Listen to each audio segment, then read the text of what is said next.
Hi, this is Jeff Schultz with Model Railroad Hobbyist magazine here at the 2010 National Train Show in Milwaukee, Wisconsin.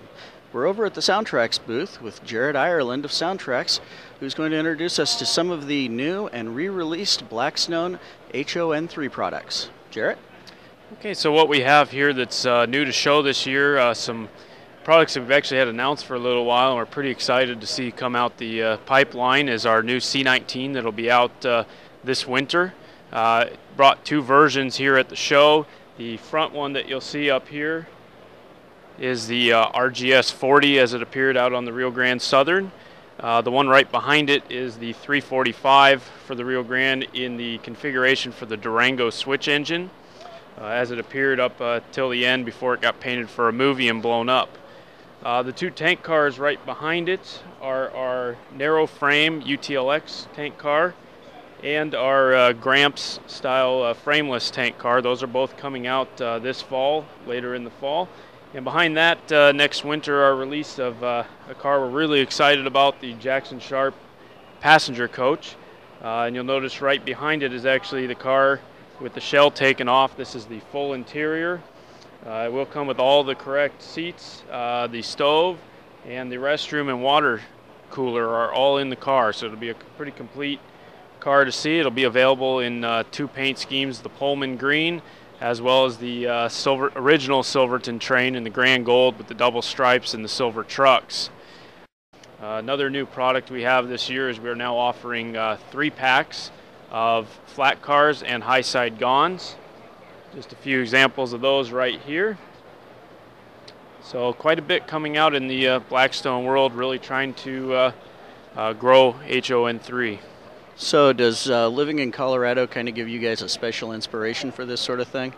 Well, being 2 miles from, not even 2 miles, 2 blocks from the Durango Silverton narrow gauge railroad really helps a lot because it's a pretty good relationship right down the hill and real easy to go double check some measurements and just look that we make sure we have the overall feel of the prototype model.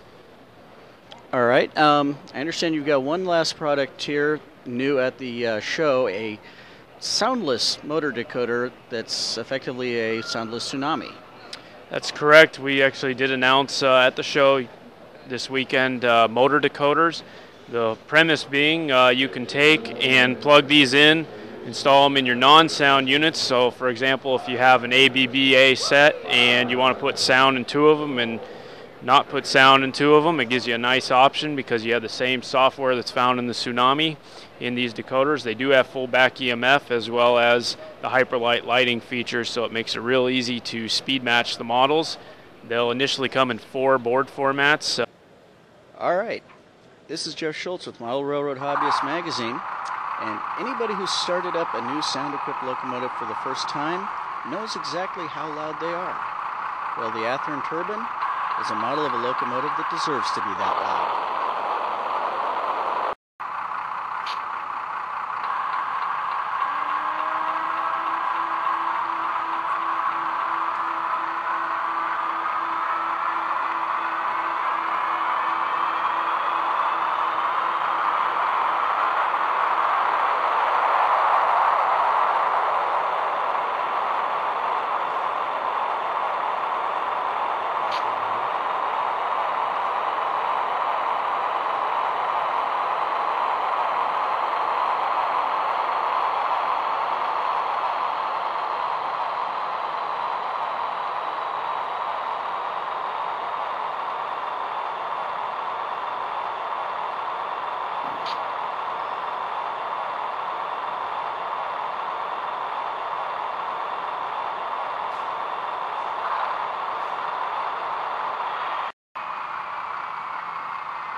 So the first startup sound is the 250 horsepower diesel prime mover, followed by the cranking up of the turbine, correct? Correct. And actually you can set the decoder up for either version, the Veranda or the earlier turbine version. The difference being the diesel prime mover on some of them actually stayed on while the turbine's running, On the other versions, they actually shut down then while the turbine was on and would come back on. So they're designed distinctly just for hostling. So we allow you to set it up for either way. All right, thank you. I should explain, this is Jared Ireland of SoundTraxx, and he's here today to explain all the features of the HOn3 equipped with the SoundTraxx Tsunami Turbine sound decoder.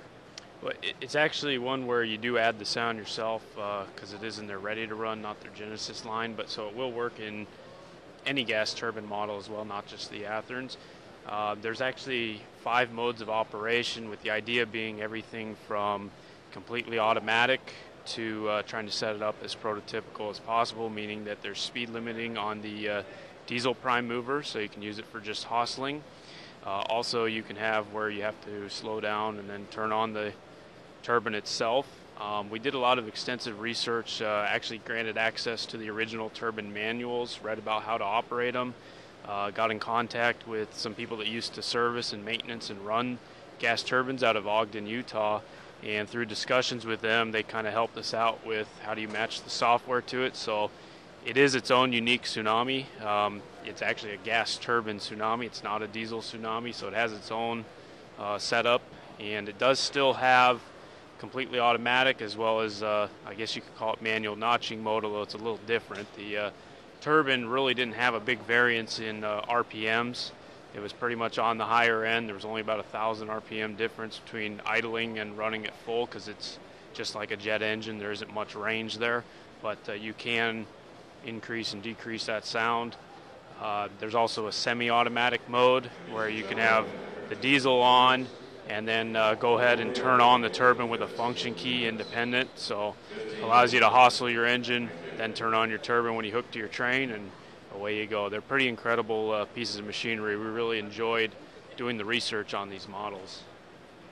Now, before we started recording, you were playing with the different horn sounds. How many horn sounds are included in the Tsunami? It has 16 in it, just like the diesel Tsunami.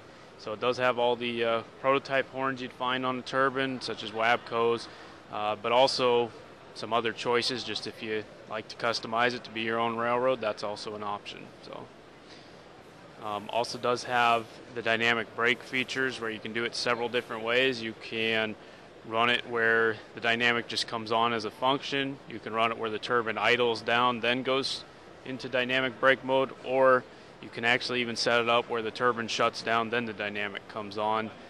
Based on research and what we heard, the most correct way to run it would be run the turbine to idle, then have the dynamic brake come on.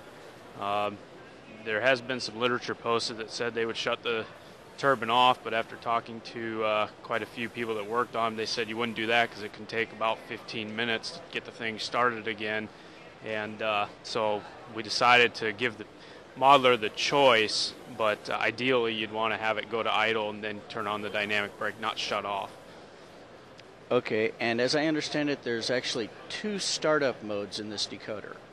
Correct. One thing that's been real famous with gas turbines was the big ball of fire when they backfire on startup. We do have that in the decoder. Talking to a few people, they did say, well, that's not necessarily the correct way to start them, but it was very common where they'd get flooded. So we've set it up where you can either have that feature in the startup and then it'll cut, start back up and try again, or you can have it where it just starts up correctly the first pass. So this way you can either have the cool ball of gas backfire sound, or you can have it where it just starts up.